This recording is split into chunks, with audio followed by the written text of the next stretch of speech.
Okay. Hey, look at that. Hurrah. Great hands. Okay. This is a great spot for me. Yeah.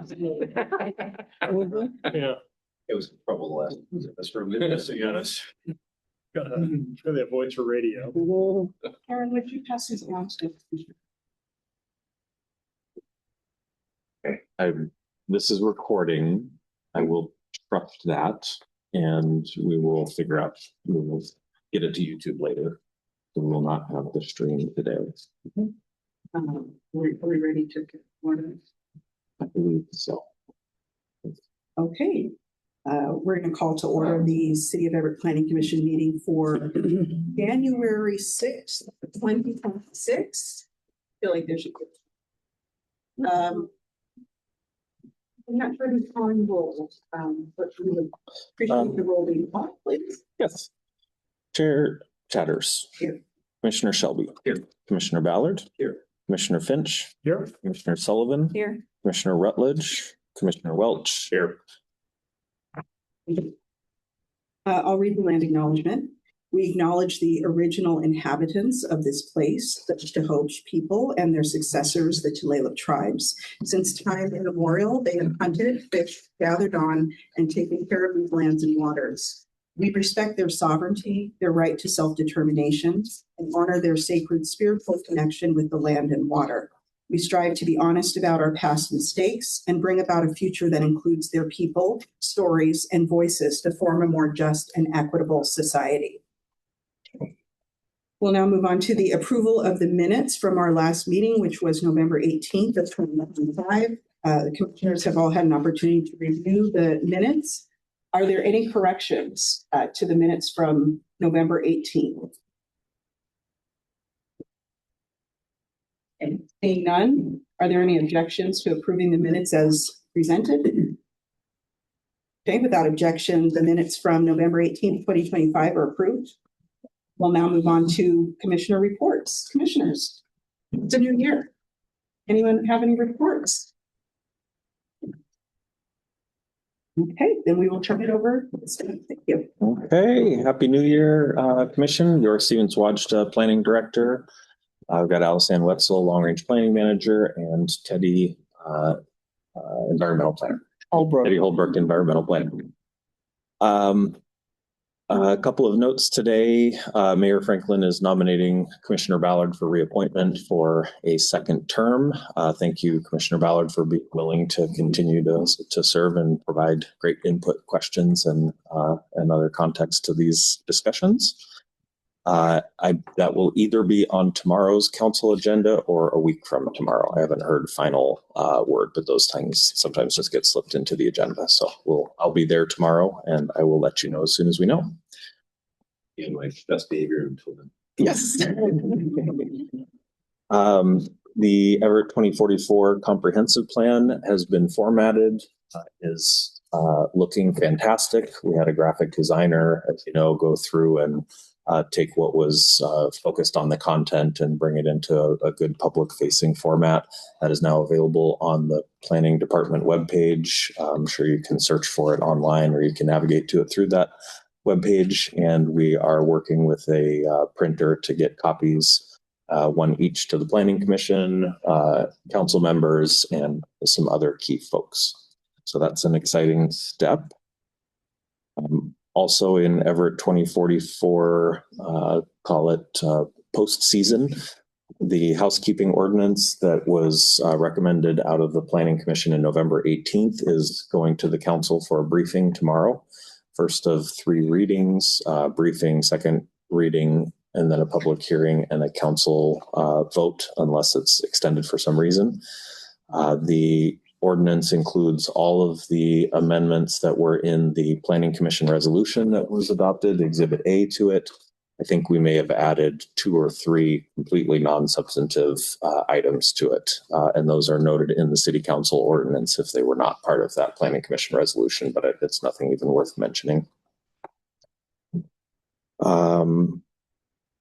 There was one oversight that we missed. There was a amendment that was in the middle of the meeting, and it was to update the inclusionary housing fee in lieu for inflation. So you remember the November 18th meeting, we revised the Planning Commission recommendation to include a reduction in the fee in lieu rate that is an alternative compliance option for developers for ownership housing. From $15 per gross square foot to $9 per gross square foot. That was intended to match the reduction in the affordability level from 180% area median income to 100% area median income for ownership product. That one just got missed in the compilation of the ordinance. We've adjusted, and we have the Planning Commission resolution that Chair Chatters will be asked to sign today. That is all correct. I will inform the council tomorrow of the oversight, and we'll get that amended back into the ordinance prior to its adoption. So after tomorrow's meeting, we'll update that ordinance there. I think that's it for staff notes today. Thank you for accommodating our new meeting room and for some of the challenges around that. Thank you. We do have an opportunity for public comment. There is no public present. For any public who intended to tap in remotely, you will see us on YouTube eventually. If you intended to make comment, please write in with those comments. Okay, moving on to agenda item 4A. We now have an opportunity to vote for chair and vice chair for the 2026 Planning Commission season. So I'll open the floor, commissioners, for nominations for chair. Speak up when you're ready. Thank you, Commissioner Finch. I would like to nominate Commissioner Shelby as chair.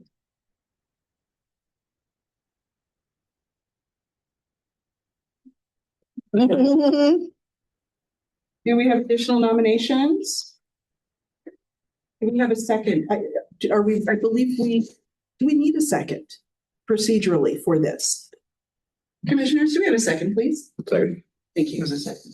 Couldn't hurt to do the full vote on this. Last call for additional nominations. Okay, without additional nominations, Commissioner Shelby, you are our new chair. Congratulations. Thank you very much. Have to take some lessons. And would you like to finish chairing this meeting as the first meeting, or would you like me to finish it out for you? Go for it. Okay, then we're going to open nominations for vice chair. Commissioners, when you're ready. Nominate Ms. Chatters as vice chair. I will accept that nomination. Additional nominees, commissioners. Last nominations, commissioners. Okay, hearing no additional nominations, it is closed. And since it's a list of one, I accept, and it will be my honor to be your vice chair, Commissioner Shelby. Thank you. We're going to move on to agenda item 5A, critical areas regulation update. And we'll turn it back over to staff for that. Thank you. Okay, thank you. Debbie Holbrook is gonna, we've got some slides here. If I can get this out.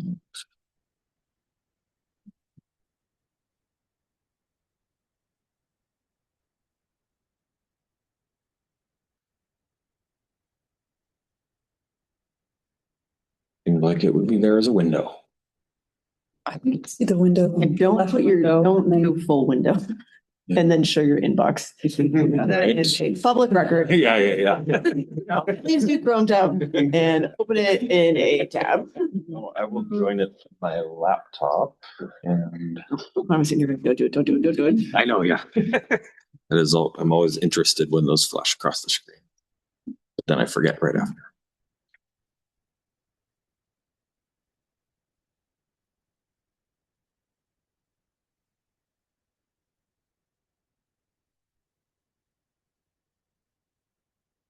Commissioners, I think I didn't call for a second for nomination. I second. But procedurally, we should just make sure that we are correct. So can I please have a second for the vice chair? Second. Thank you, Commissioner Sullivan. And so without an additional person on the list now, okay, I accept the position of vice chair. Sorry, we just want to dot all the i's and cross all the t's.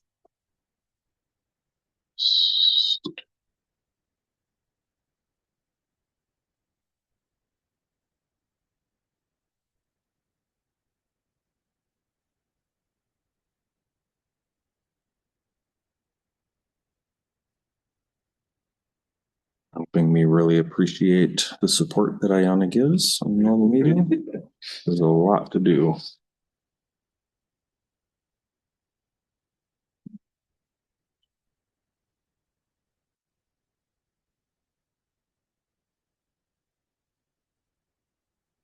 Okay, I think that's working.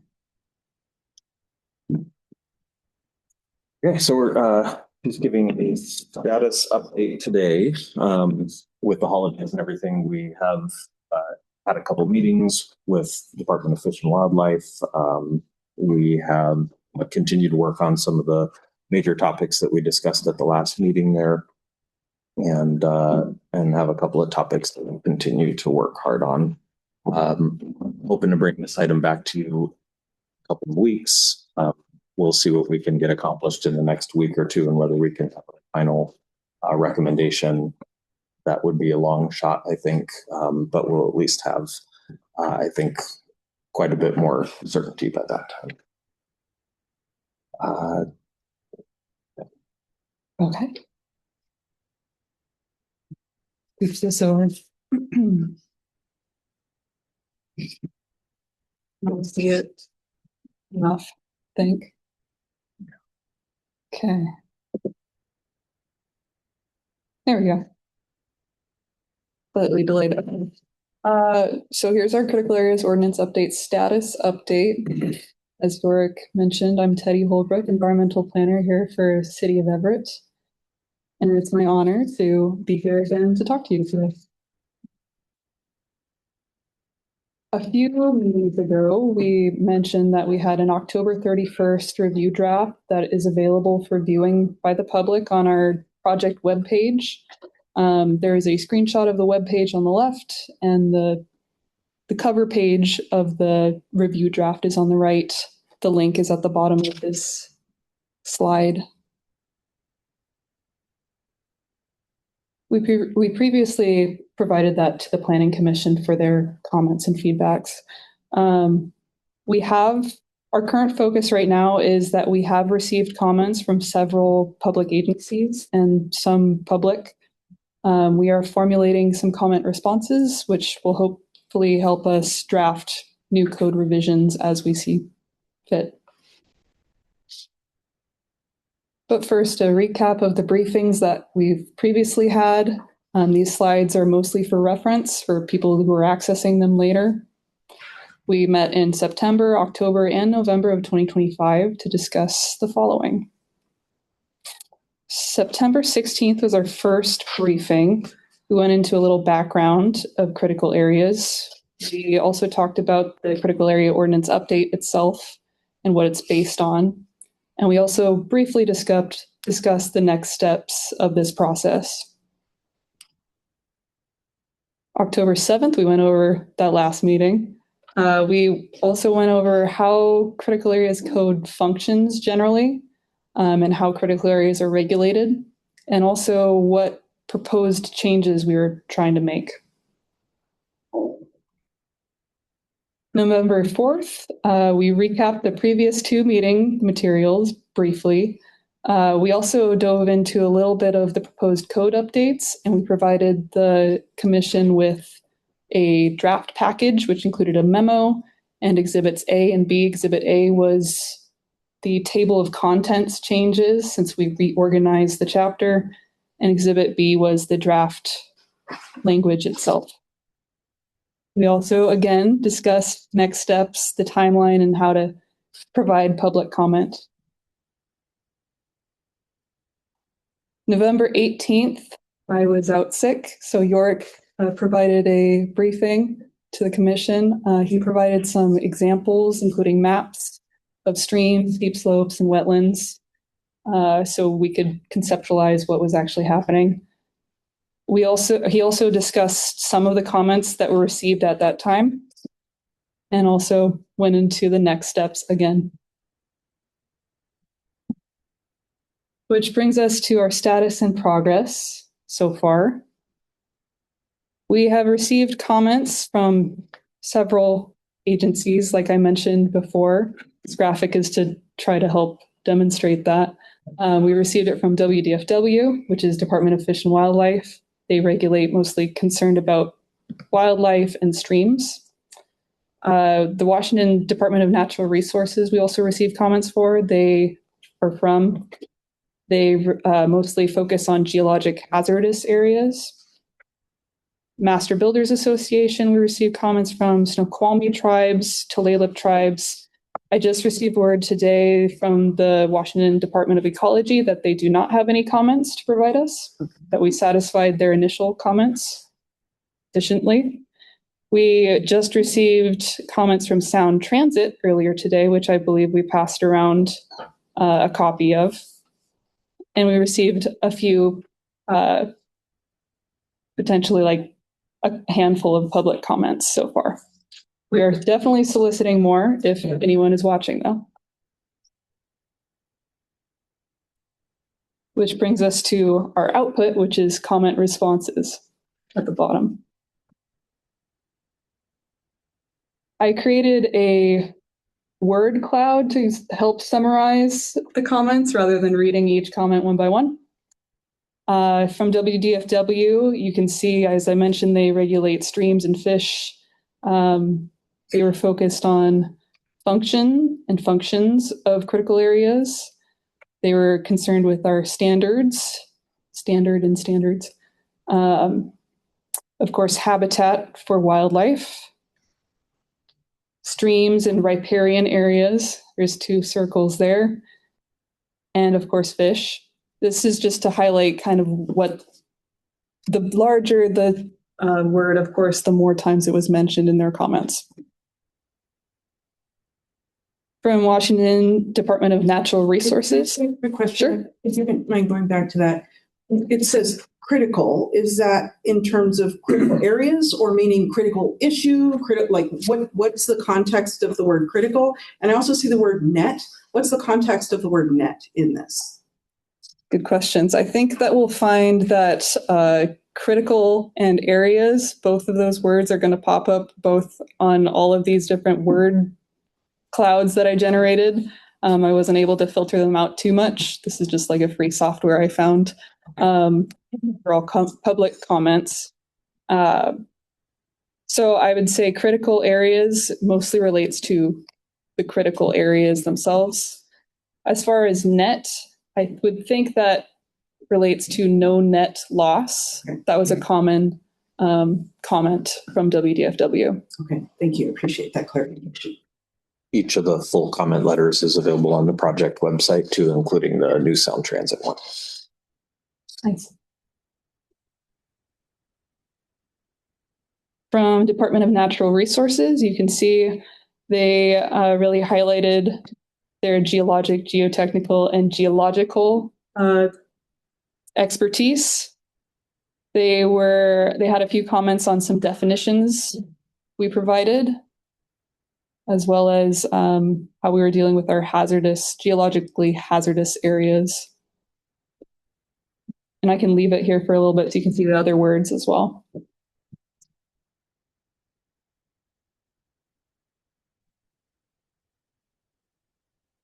Okay, moving on.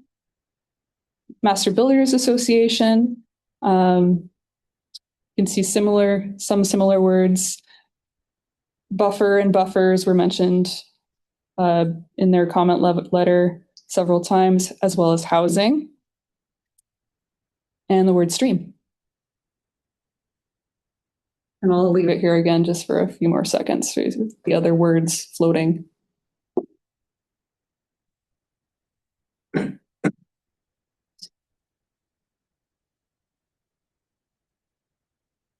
These word clouds were randomly generated, so I thought I chose the generation that looked the best, that they were the closest together. Again, this was not something that I put together. It was just a website. I just put the context of their comments in for visual for this presentation. I actually tried to do the same thing in the periodic update where we had a much larger volume of comments, and that would have been nice. I could not get it to work. I was all blocked from our system, so I'm glad you're able to find it. We'll maybe use this some more. I can let you know the website later. Tulalip tribes, a big standout is the word buffer. They provided several rationale for their comments, which was for each comment they provided rationale. Several of their comments had the word existing as well. Oh, I'll go back for Tulalip tribes.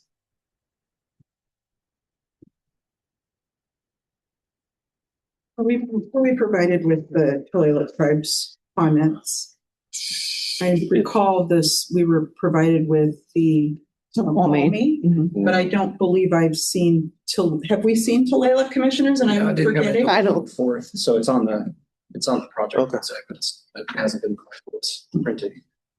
Would you like us to email or? I think when we receive comments from the Tulalip tribes, we need to all have a copy of what. Yeah, I thought you would have. Yeah. Yeah, sorry about that. Thank you.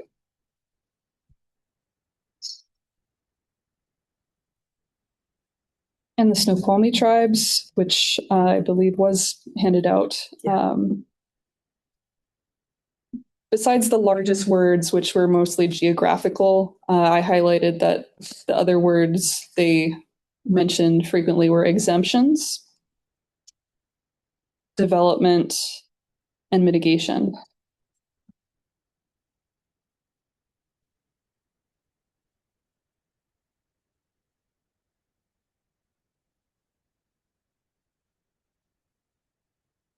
Okay. And I was able to put in Sound Transit's letter that came in today before the meeting, in which they mentioned streams frequently, habitat, and type.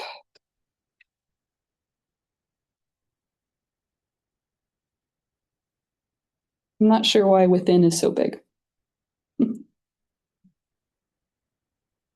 That EMC is Everett Municipal Code, is that?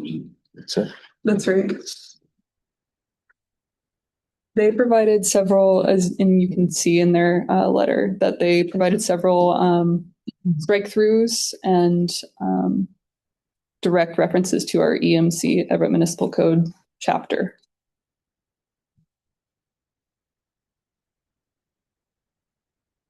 They also highlighted language and definition. Forgot about that. Okay, so what we're doing with these comments is that we're generating a comment response matrix. It's essentially a table that lists the commenter, the source of the comment itself, and as well as the code context that the comment is based on or within. Sometimes if they provide strike-through language instead of a textual comment, as well as our response, whether that is textual or whether we are making changes to our code. And that will be provided once it is complete. We received Sound Transit comments today, so hopefully we can incorporate those into this matrix before releasing it.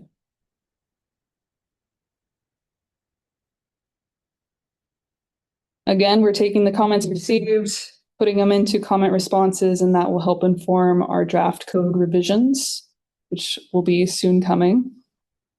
I put together a list of several sections that may be affected that we're looking at revising, hopefully getting that out sometime this month.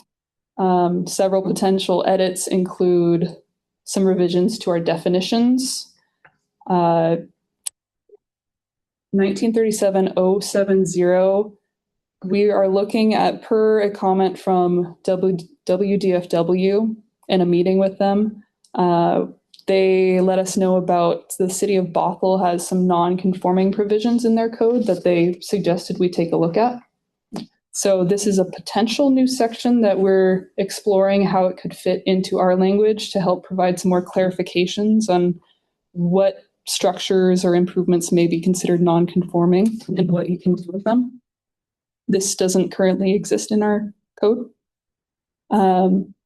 Moving on, section 180 in chapter 37, the third bullet point down.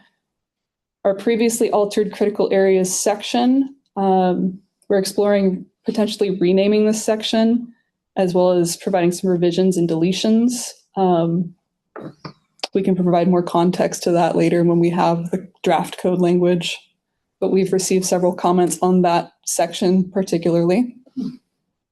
I would say for these two, both the non-conforming and the previously altered, we're trying to clear up uncertainty and confusion, which we've been told directly. I don't know what this means. I've felt that myself reading the code sometimes. It's kind of hidden in there. What can I do if I have a buffer in my property with my a lawn, a developed area, a driveway, a former house, expansions, all of those things. They're scattered throughout the chapter currently, including in the October 31st draft, and sometimes use almost coded language that is understood in the legal community, but maybe not by, and this was a comment that we discussed at the last meeting on some of that uncertainty. So it's a little bit of work. It's not intended to change how we regulate either non-conforming, and that means it's something that wouldn't be consistent with existing regulations, but is there now. Again, the intent is not to change those, but to bring them into one place and make it more user-friendly for the public, developers, and others to understand. It's going to be a challenge to get that just right so that it's clear and it isn't inadvertently making some sort of a change. But we did like the way that Bothell had set that up. I think that was something they did in this periodic update too. Right, their section was entirely new, so they found value in that. So I think we could find some sort of value in reviewing what they put together for their commission. So you're looking, the idea was they're pointing you there to look at how they've grouped them, not necessarily their standards, right? Because they're quite a bit, I've read them, they're quite, that specific section's pretty strict compared to, I think, to what we currently would do. And where the thresholds on when you would need to had to make changes to the existing buffers where your house is in relationship for additions and what percentages. I don't think Everett is as strict as that. Right. The goal is not to change them to match them, but to do the coordination so they're all in the same place, right? That's what we're looking at. It could be that why Fish and Wildlife liked it was because of the substance of it rather than the organization. I think we're looking first to the organization and taking the substantive questions. So there's two things. Second. So I'd ask you to be more kind when you're looking, not to pull those over and assume that they're just good. We should evaluate them specifically for Everett. Right. But the lumping of them together makes a lot of sense. And I did appreciate the fact that they're now all in one place. Right. You're trying to find an answer to a question in a situation. It's very helpful. Yeah. I just don't like the answers. Right. Yes. Yeah. That's one thing we're debating, whether to just sit down and write, okay, what are all the circumstances that could lead to a nonconformity and what do we currently do with them and how have we previously done and everything. So, but yeah, organism focused. I think as Yorick mentioned, it's more to clarify what the existing practices is or to clarify what is maybe ambiguous in our existing code, not to outright adopt Bothell's code. Yeah, at our last briefing on this, and I know you weren't there, but I think this is kind of part of what the issue I was raising, which is there's a lot of maybes. And maybe when, maybe according to who, and so that I hear what Commissioner Ballard is saying, because that was my intention is, we need new guidelines. My intention is let people understand what you're saying. So if I hear you correctly, you're saying your intention is to clarify these types of issues in this organizational fashion, rather than having so many places within this where it's maybe determined that you might need this extra report, but bringing some clarity to these kind of novel issues that might arise. Am I hearing you correctly? So yes, I was recapping the last meeting to Teddy, and that was one of the topics that we talked about. It was a very good comment, and in general, we do want to be as clear and predictable as possible. There's also the conflict with flexibility that I think we talked about in the last meeting, where um, a report may be required. The goal of, and the reason to have that word may is so that we can sometimes not require the report. So it is giving that flexibility, which should be beneficial to the applicant at the expense of predictability. If we had to go one way or the other, it would probably be a critical area report shall be required. So, but we are looking at every one of those instances, and I really appreciated I understand that, but I guess that wasn't what I was trying to get at. It's that the conditions under which it may be. Mhm. I didn't feel the conditions were defined. So Right. not the decision of whether or not it may be, but even a full idea for whoever is trying to make use of this property. What conditions may trigger this? That wasn't defined. And so that's what I'm hoping to see clarified. Yeah. That helps. And I hope we're not splitting hairs here. Yeah. No, that helps actually. Yeah. And I remember that piece of it too. Since there are dozens of them, I think Yes. we'll need to go through each one of those, and it may be appropriate to get some of that conditions by which a report may be required or not into code. And it may be that that's best in supplemental materials, a guidebook kind of a thing. But yeah, we'll look at that and we'll bring back maybe a report on each. Thank you.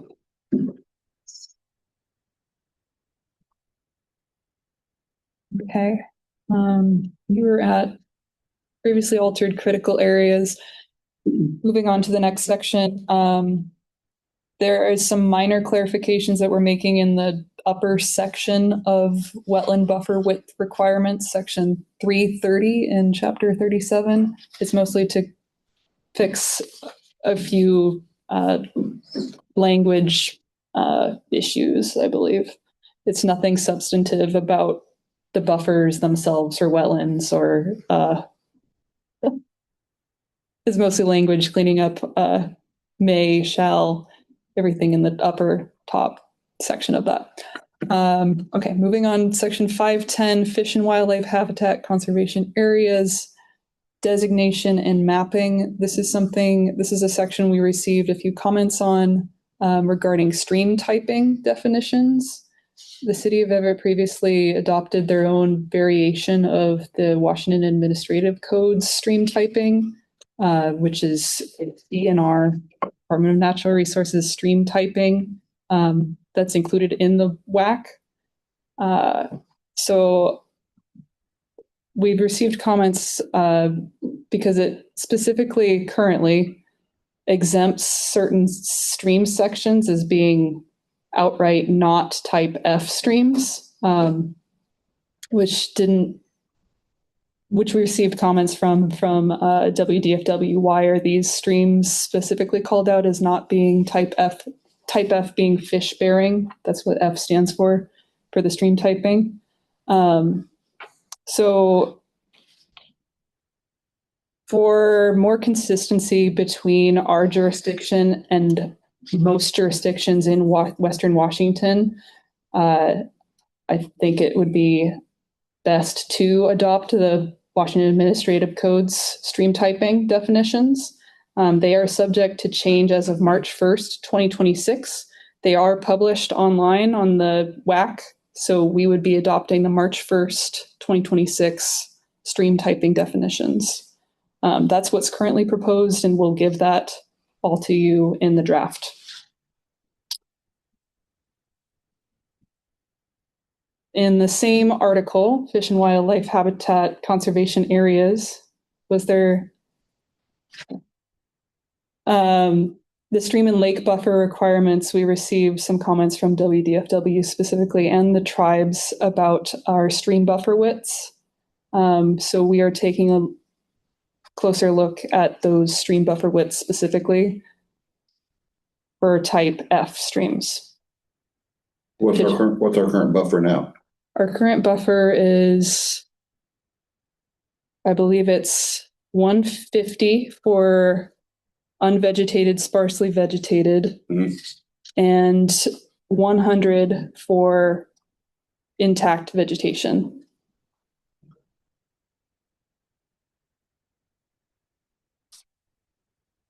And then section 550, we have a section that's called voluntary daylighting of streams in pipes and culverts. Daylighting means exposing it to the daylight, removing it from the culvert and making it a more, you could say, natural stream segment. And we're exploring some different incentives to allow developers or property owners to daylight streams rather than keep them in the pipes. We were given some examples from WDFW specifically. City of Bellevue has some incentives, and yeah, we're interested in exploring what those could mean in our code. Relative to the buffers and the setbacks, I think if there will be changes proposed to the current buffers and setbacks, I think we've talked about this before, it would be great to understand what the practical impact on development would be. So if you're increasing a buffer width, and there's a critical slope there, and it will have no impact on future development, I probably don't have an issue with that. But if we're increasing buffers in areas that might have a significant impact on development capacity, I think the Planning Commission, that's something that we should be aware of. This is all nice and theoretical, but I think we need to know kind of more concretely, what's the impact? We have a web map that our GIS analyst Erica has put together that overlays. Right now, we're still working through both the science and this is all around the stream buffers mainly, and DFW's comments and our initial proposal, and looking at what those different steps could be and could mean. We discussed it a little bit at the last meeting and talked through some of those cases where there's steep slopes or there's wetlands where there is no change. We did look at one block at least where there would be a change because it was, I guess, a stream without steep slopes or a wetland. And so a buffer that it would increase from 100 to 150 or whatever it is would bring new land into the buffer. There's still the interactions with previously altered or functionally disconnected buffers, which is you will always have access to the footprint of the existing structure and anything that is on the opposite side of that. And then there's also reasonable use provisions. So in general, and I think I said this at the last meeting, it's going to be a negligible impact on the city's overall development capacity. At a block scale or a parcel scale, there could be some impact, but you can fit quite a bit on the footprint of a house in terms of a couple townhouses or something, even if you can't use the backyard. But we will try to get that web map into shape to share publicly so that everyone can see the different options under consideration and what the impact is anywhere in the city, and then also some citywide statistics on it. Okay, great. Do we have any streams now, or I guess streams that are not fish producing at this time, but are blocked, therefore could eventually be, like to the Supreme Court decision? Is there anything that is blocking any potential that could become fish down the line if they become unblocked? But does that affect like a buffer? Like, I don't know if we have them around here. I don't remember if there's any that are blocked right now. They're on the project, on the list of blocked ones. Right. Well, the Chile was big on that, so I'm not quite sure. They might know, but I don't know if do we categorize them differently or not? If we know it's blocked, is it still considered an F or not? It's a good question. I think I know a common stance from the tribes is that if it's a human-made blockage that could eventually be fixed, such as like a small or undersized culvert, then it could potentially be considered a fish-bearing stream in the future and therefore should be planned for now. So would they call it an F, or would they call it something? I think it's hard to say without knowing a specific stream segment. I know the Washington State Department of Fish and Wildlife maintains a fish passage map. Yeah. You can see all the different potential fish blockages online. So if that would be something you could potentially explore too, and compared to our maps, they have I can't say that word right now, streams mapped that you can toggle on and off, and they have the different culverts being red dots as being impassable or green triangles as being passable, from my memory. Thank you. I think I've seen debates about that exact question within development. We've had state agencies and the tribes take different positions on whether a stream segment was fish bearing or not based on its potential rather than actual.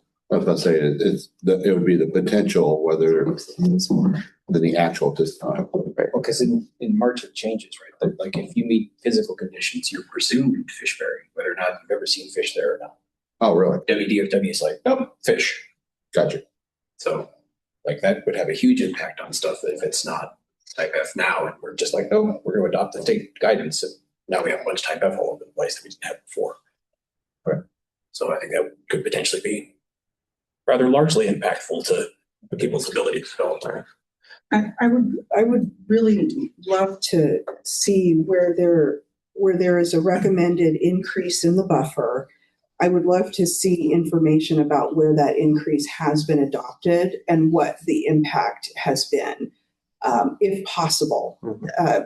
Sometimes it's hard to envision what unintended consequences may lie down the road on these types of decisions. So and it seems like the trends for these agencies, their comments are increase the buffer, which that's concerning with all of the work that we did on the comprehensive plan. And we tried to consider these things along with that process.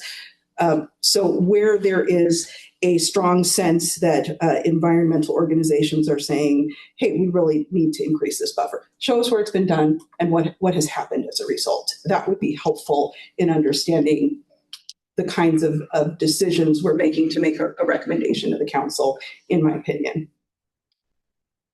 When you say what has happened as a result, are you talking about impact on development patterns or? Yes. But also impact to buildable lands, impact on development patterns, like what has been the downstream impact of increasing these buffers where it has been adopted in the way that it's being recommended to us. Or has there been a material improvement in the habitat as a result, right? I mean, I think it's both. Yes. Yeah.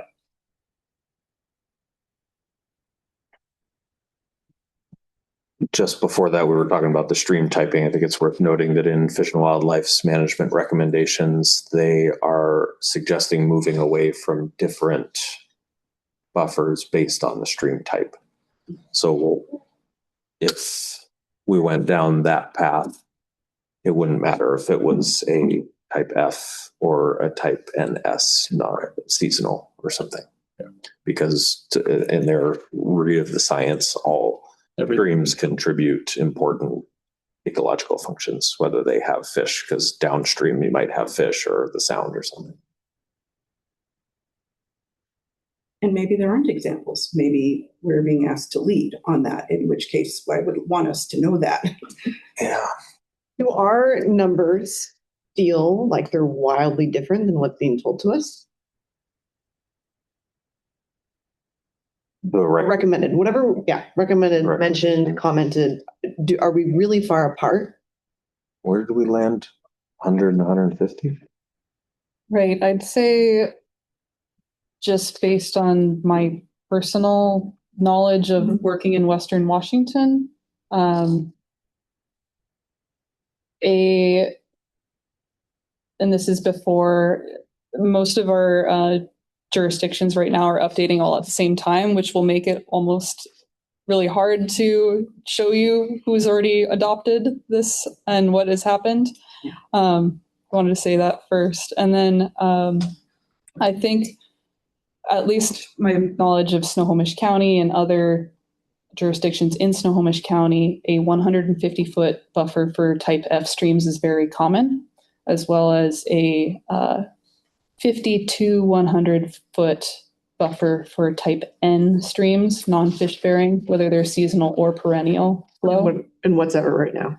Everett right now is for type N streams. We differentiate based on the vegetation of the buffer. It could either be for N 50 or 75.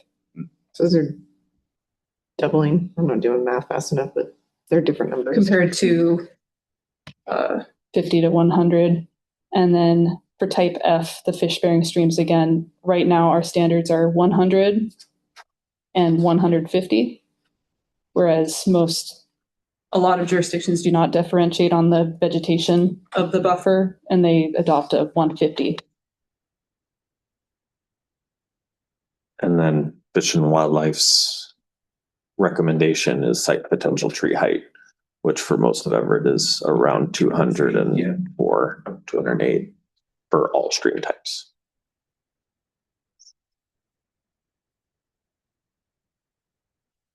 Have we already decided we're not going to do the RMZ?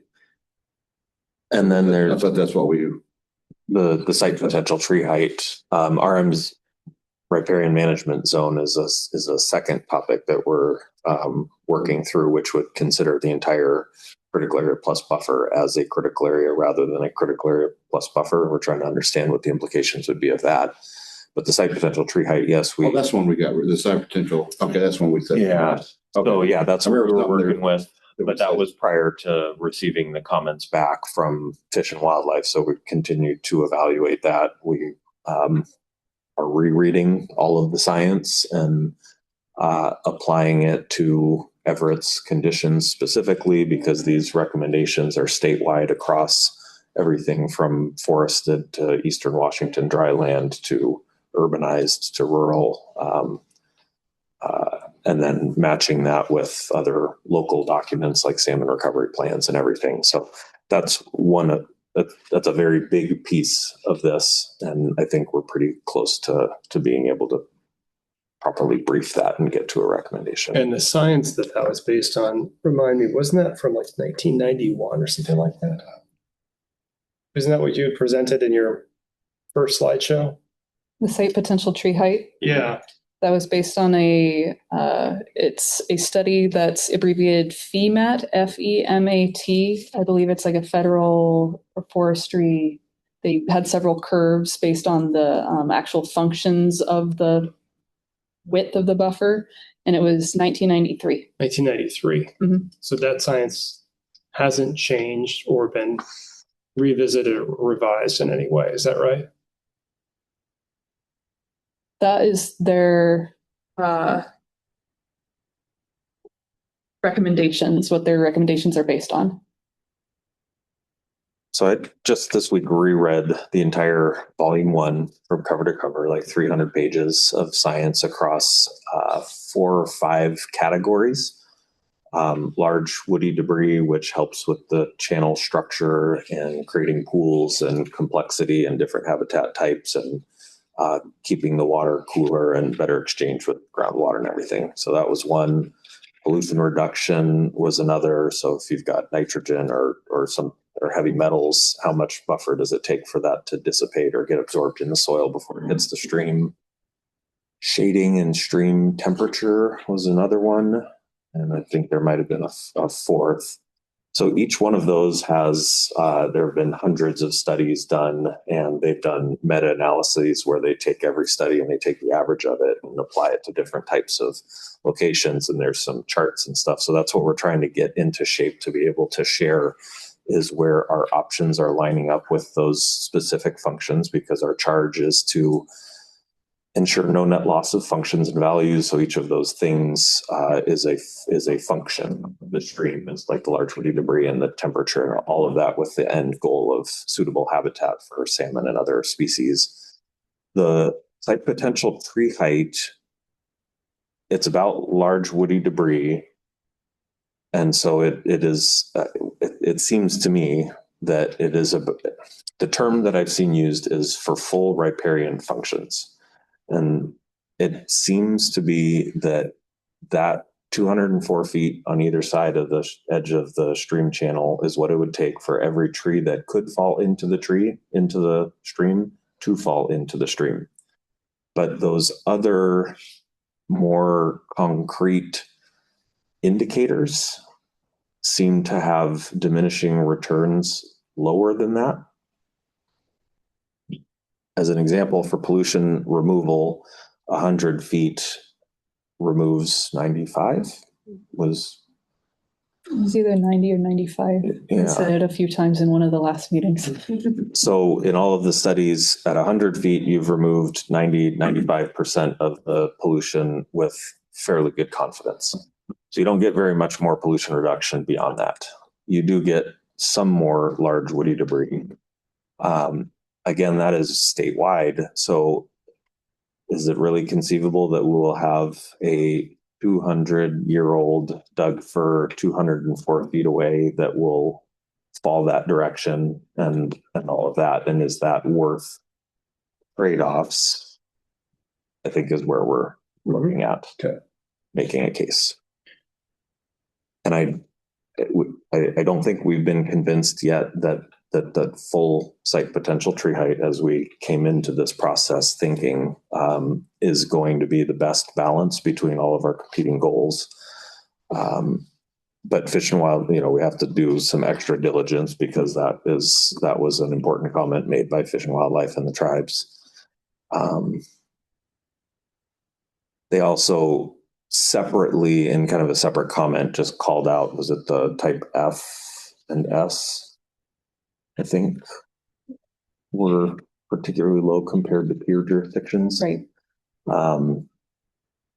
So it's like, we want the site potential tree height, but we understand some jurisdictions are not going there, but this type S and F is even more particularly notable to them. So I think that's what we're focusing on, is evaluating those. I don't anticipate staff recommending going up to the site potential tree height, but we're looking closely to see if we do need to make a change, for instance, to those type S and F. Now that also sets aside what I just said about the management recommendation to not differentiate between fish passing or not. So they're kind of mixing comments in some ways. Mm-hmm. And that's what we're trying to sort all the way through. Yeah, I see Toledo wants, so for F and S, want a 150 buffer. Right. And then throw that in too. Yeah. And not differentiating between intact vegetation or sparse vegetation. So in that interactive map that we're starting to look at, and we'll try to report out, we're looking at 100, 150, and 200 to see what the differences are. And for example, if you get very little, but a lot of paperwork out of a higher number, then we're unlikely to recommend that. I think we're close there. Voluntary daylighting, I just wanted to bring up, that's in the sound transit comment letter, and there's a really good example. We talked about looking for incentives because it would be nice to daylight some of these streams and get a lot of value out of it. It is not seen as required because that is a net gain, so I don't think there are things that we can do to require it, but incentives are great. We also want to make sure that we're not disincentivizing it, and that was one of the things brought up in sound transit. There's one of the station areas that could one of the potential station areas that does intersect a piped stream, and Sound Transit would intend to daylight that stream, and they don't want to earn themselves a large buffer where if you were to legally leave it in the ground, then you would have no buffer. So how can we make sure that the perfect is not the enemy of the good?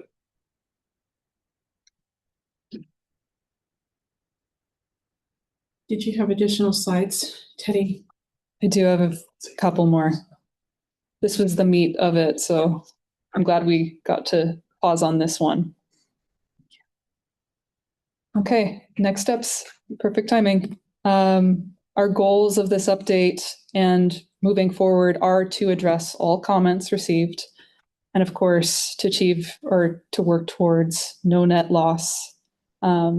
We want to have clear regulations and efficiency in implementation. That's what we're striving towards with this and all the different changes we're trying to make.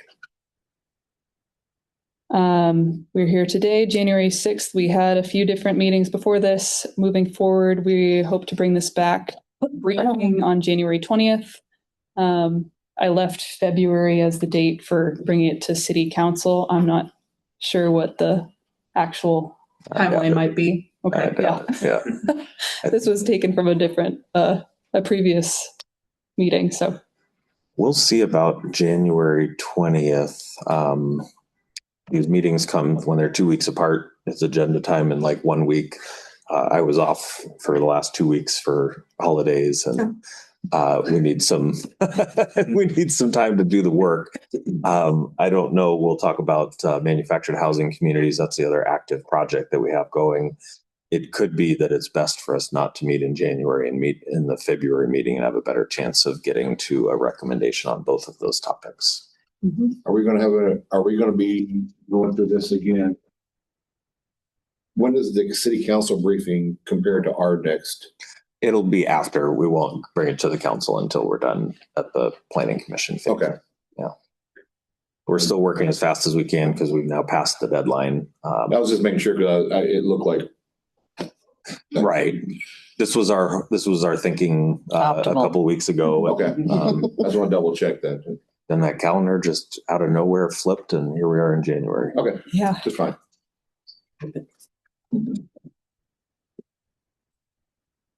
And of course, the last slide is how to provide comments for the public project website, email. You can also provide at Planning Commission, or again, contact us directly regarding any questions. That's it. Additional questions, commissioners? On the daylighting stuff, I'm really interested in that section. So I also want to know, like, what incentives, what does it look like? Give me an example. That example of Samtrans is a great example. How can they be rewarded? I think with the recent flooding, it's kind of obvious that water infrastructure matters and how it is presented matters. Like big culverts matter. So yeah, I'm really interested to see what that looks like. Yeah. What the benefits would be. The example Fish and Wildlife gave was the City of Bellevue, who requires a 50-foot setback from a stream on the ground, and you can reduce that to 25 if you daylight it. Have people? That's an incentive. That's also a disincentive because we currently do not have any setback from a piped stream. So it's creating a disincentive to create an incentive. So we're cognizant of that. Fish and Wildlife commented that these will eventually fail and you don't want to put a building on top of it for that purpose. I don't know how common that is or what that looks like, if it's usually a blockage or like a sinkhole type of a situation or something. We have some piped streams like for a mile along on the sidewalk of Evergreen Way. So what would a 25-foot, I assume you can't do it in the roadway. So is that going to be helpful for some potential point in the future? So what is there then in terms of incentives without creating a disincentive to create an incentive? That's where we're working. And if anybody has any ideas, we'd appreciate one. Yeah. Well, I mean, a lot of things were incentivized to be covered, so you could add walkways on it. Also, you kind of reduce flooding in certain areas because you'll call it downstream because there's no dispersion of that water. It's just going to go one area is going to get inundated, but so you'd have to find some way to mitigate all that. Right. And we do, of course, have a stormwater program that I think overlaps with some of these piped streams, and there's funding to public funding. So there's not everything needs to be by regulation and attached to development.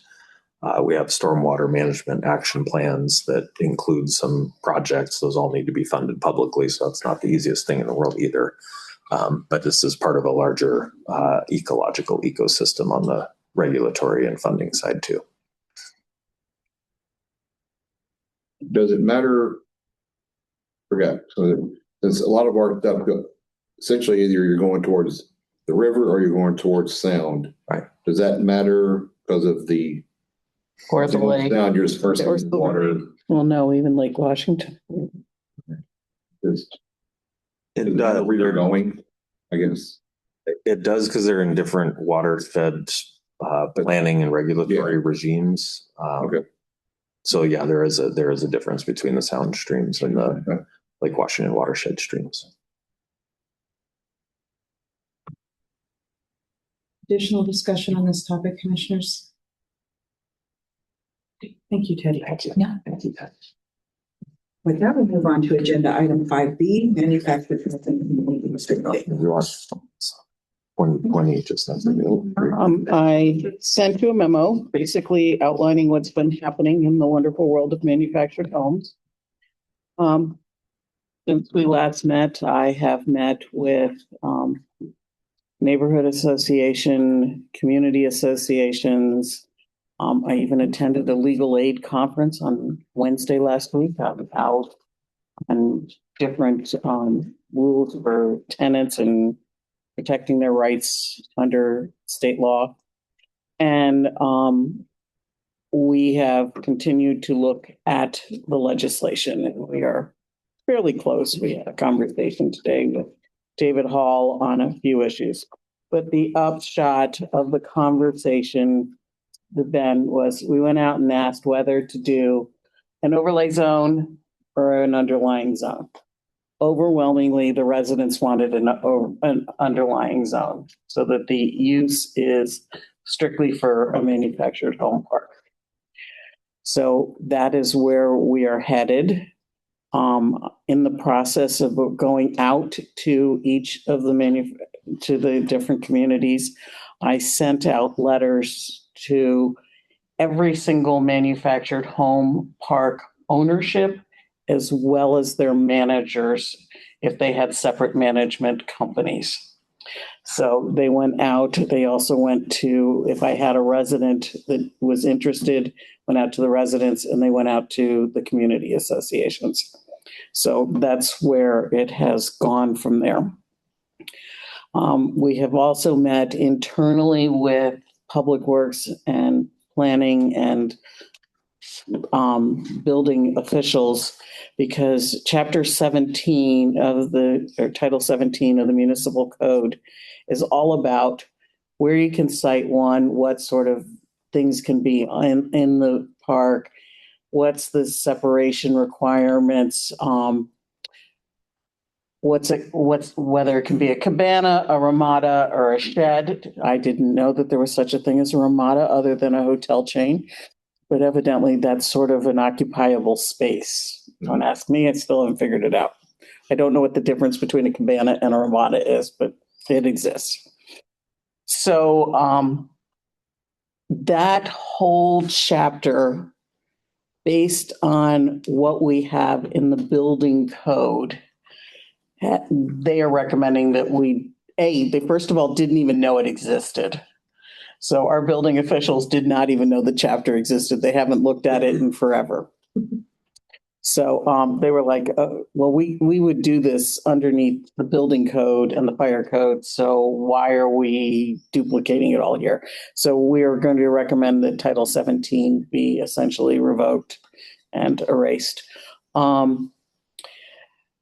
We are looking of the 10 communities that we have in Everett, based on the redevelopment feasibility, the zoning risk because of the fact that they have more opportunity for redevelopment, the tenant vulnerability, and that includes the age of the units that are there, because if it's of a certain age, it cannot be moved, and what the type of units are. We are at this point recommending designating 8 of the 10 manufactured home, mobile home communities for development, and that's on page 7 of it. The 2 that we are not recommending for are Broadway Park. It's owned by Williams. They have not been leasing spaces. Most of the tenants that live there are tenants in those units. They're not owners of the units. So Williams owns the units and leases the units. And then the Holly Road Park, which is primarily a RV park. So there aren't the extent and the number of it. So that is the basis for what we are looking at for protecting. We're still discussing whether we will be monitoring the affordable housing as part of the MFT and other statewide tracking efforts by Commerce to ensure that the communities are being taken care of or whatever. So that's still to be done. We are putting into code reference to the state code for if you are turning it over and selling it, what you have to do by state law. And it's just literally, as you know, must comply with state regulations is pretty much what we're going to do. That was one of the conversations today. But in order to do that locally, we are saying that you need to demonstrate a lack of viable economic, that you are literally getting no return on your investment. So, and most of them are very highly occupied and are still using that, and they are moving forward with that. So that's, and then if they can prove that they are not having a return on their investment or not making ends meet or whatever, the owners would have to request a rezone in the standard rezone process and that by cause they'd have to that it's consistent with the comp plan, that the amendment bears a substantial relation to the public health, safety, and welfare, and that the amendment promotes the best long-term interests of the Everett community. So it would be in accordance with all of our consistent zoning regulations. And we're looking at finalizing for February and moving forward for there. So that's where we are on that. And I'm open to take questions.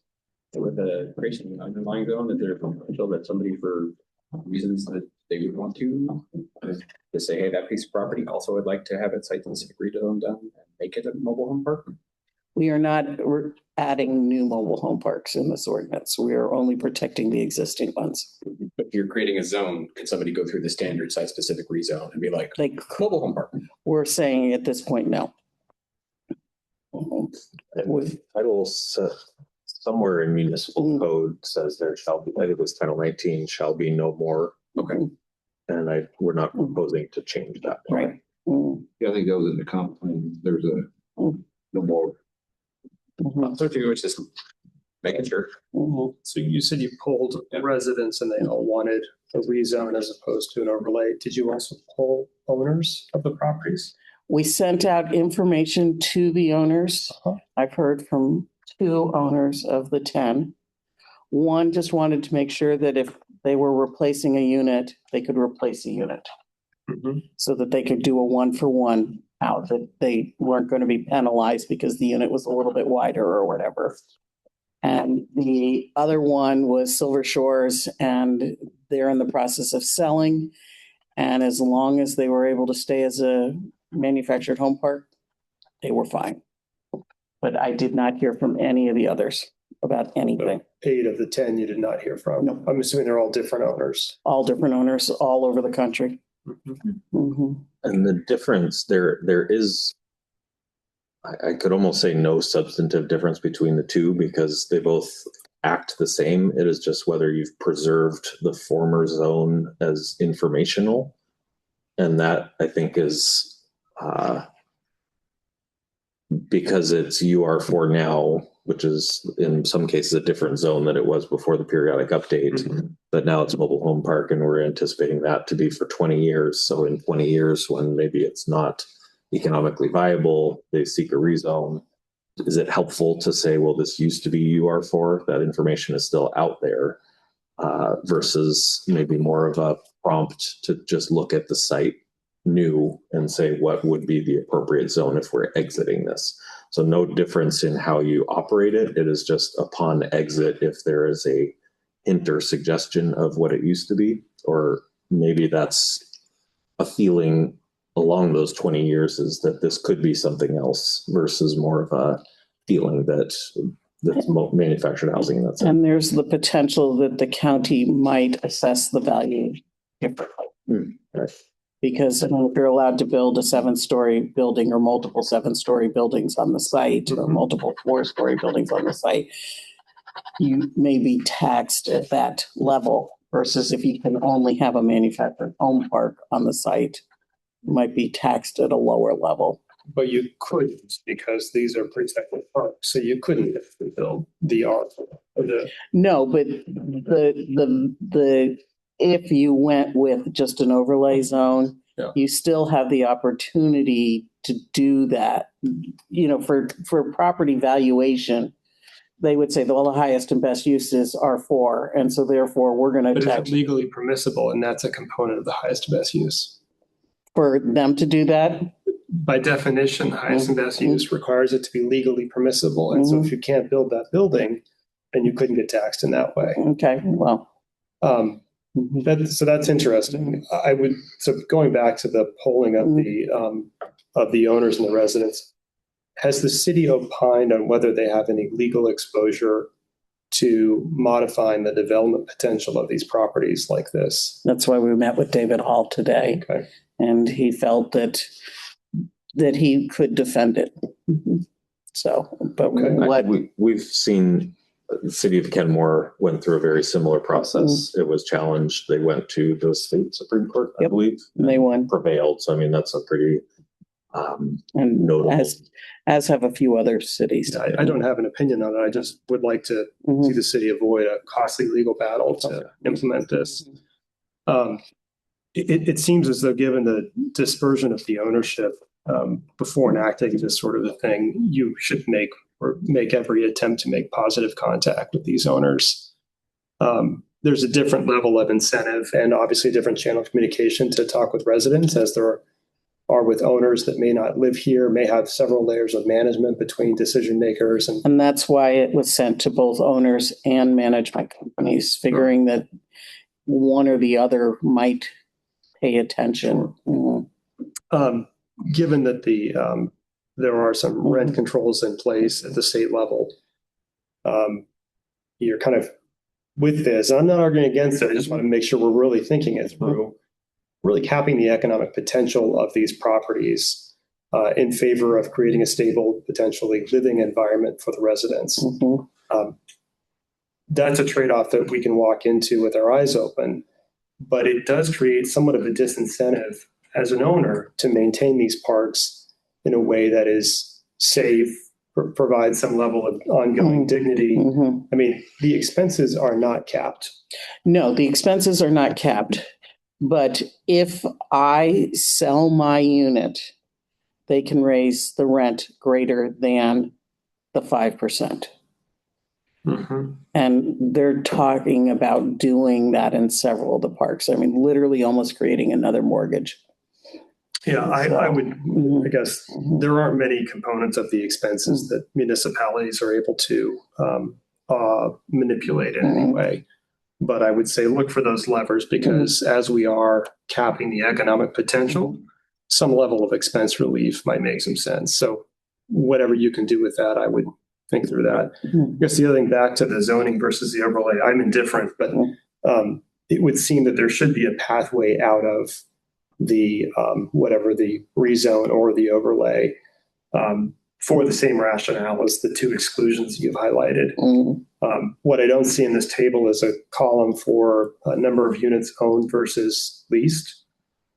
And when that flips to... There might have been in a previous memo. I cut that down. I was trying not to reiterate what was already provided. But when I think about Broadway Terrace, the rationale for not including that, if one of these other parts flips to that same profile, I question whether or not they should be able to exit the zoning and revert back to the UR4. So there may be a reason to keep that zoning around, given the level of thought that went into putting it in place in the first place. You mean whether they're owning the mobile homes or leasing them? Are you kind of talking about becoming a slumlord? No, It's so awful that you're trying to get out of it. I want to make sure that we don't create these slums because That's what I mean, like not the people that live there, but like forcing these making it hard. properties into performing a certain way, and we're reducing any incentive to Mhm. operate these properties. These are not going to become good environments in which to live. Mhm. That's what I think we don't want that to happen, right? So I think we want to be thoughtful about the control and the incentives we put on these properties to keep them as you intend them to be.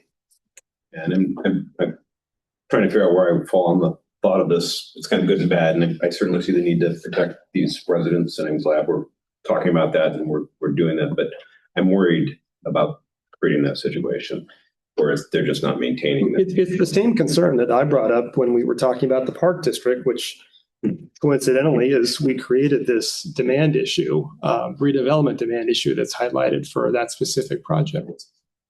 Right? For the Broadway Terrace. Correct. I don't believe that was UR 15 prior to the Park District discussion. Maybe it was, but I don't believe that it was. Part of the periodic update, I think, because it's right on Broadway, so the whole corridor. Yeah. But I think that, what we're looking for is we're looking to create long-term places for people to live with dignity that don't have high incomes and preserve their existing communities. If we're disincentivizing the owners to maintain these parks, we're probably not really helping.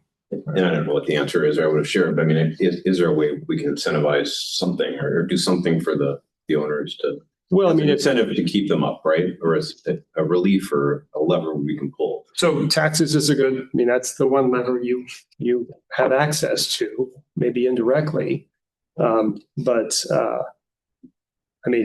Obviously the city and the county have no control over increases in insurance prices, right? But when it comes to things that they can control, maybe there's the, utility fees are reduced for these properties, especially if it's common utilities. That way, the owner of the property is not bearing the burden of the utility. I mean, I don't have the answers, but I think just kind of blanketly saying, these are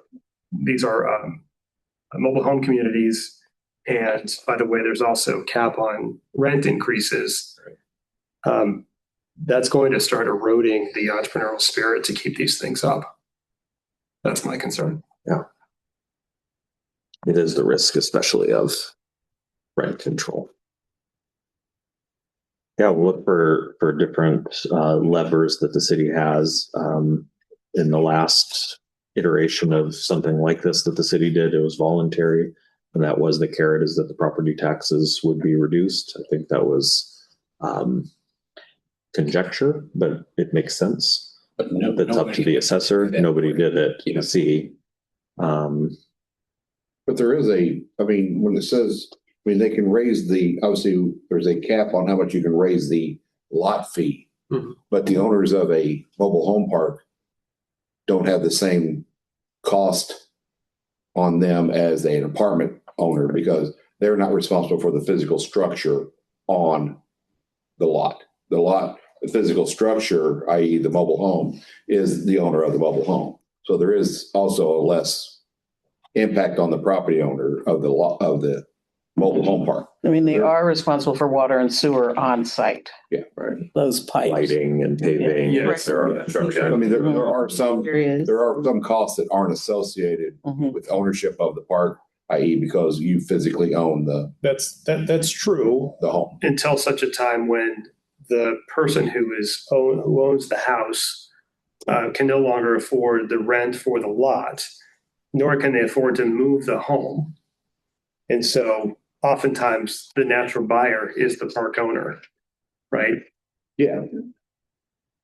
It can't be moved at some point, right? So how, at the aging of the trailers, right? They That's can't right. be moved. Yeah.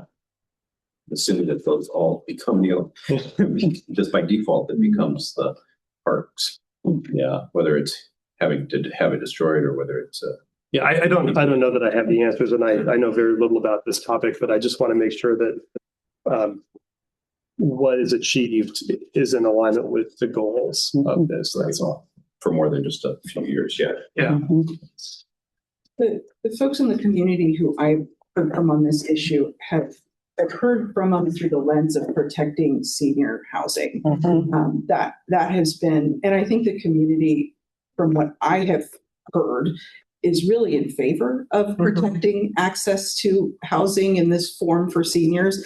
But I think there is a concern that, well, what if these are no longer homes that are available to be owned through some mechanism of what we've been discussing here? Is there a way to set a ratio where if you cross over where there is not ownership in your park, now we are going to automatically engage in a process of reevaluation to see if it remains in the best interest of the community to provide this protection for this land? Because I'll tell you, there are a lot of folks in the community who are like, there are a lot of changes in this periodic update that we did. And is it fair that some people get protection and they don't have to experience change, and yet we do? So, and those aren't necessarily rationally based arguments, but the community feels how they feel. And I think the community feels like they agree with protection of access to ownership and senior housing.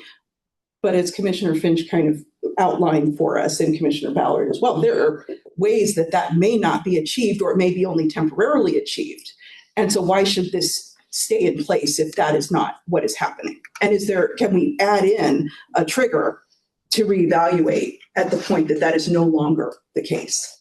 Are all these, to kind of build maybe off that, are all of the existing parks that we plan on, they're discussed here, is ownership of the mobile home required? Like many mobile home parks now don't let you rent them out to anyone other than the physical owner. I would imagine for most of the ones, yes. I mean, the only one I know that I think is renting is the Broadway Terrace. And that's owned by Williams.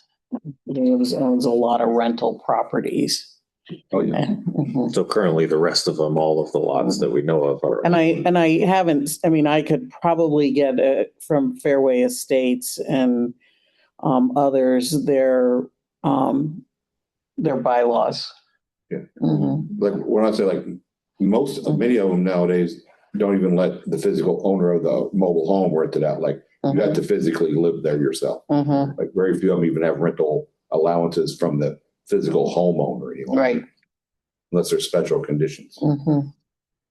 Yeah, and the vast majority of the ones in Everett are 55 plus. So. I guess the other thing I would say is this is somewhat different because it is specifically about affordable housing, but this does directly, I mean, all of these properties, these parks are investment properties. And so moving the cheese on an investment property does sometimes create uncertainty more broadly. I think we just need to be careful about these kinds of changes as it relates to giving investors the confidence that Everett is a good place to make investments. Well, there are two sets of investors here. Sure. Because there are the ones that are at the mercy of the land, and there are those that actually own the dwelling. You know, the ones that own the dwelling are at the mercy of the land, and the land is owned by, for the vast majority of them, organizations that are not Everett. So both are important. Right.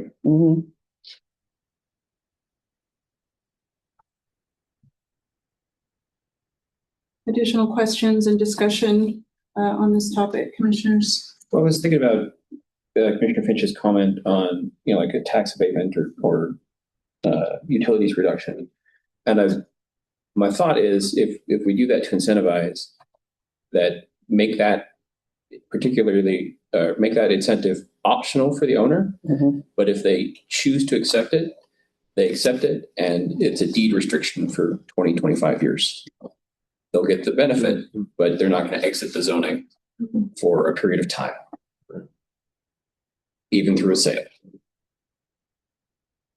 Yeah, I'm not coming, in my mind in this moment, not coming up with levers that we have there. I mean, we'll go and look at it. Usually those utility rates and property taxes have to apply equal unless there's very specific state exceptions to them. But I'll think of what, and ask around on what the city can do.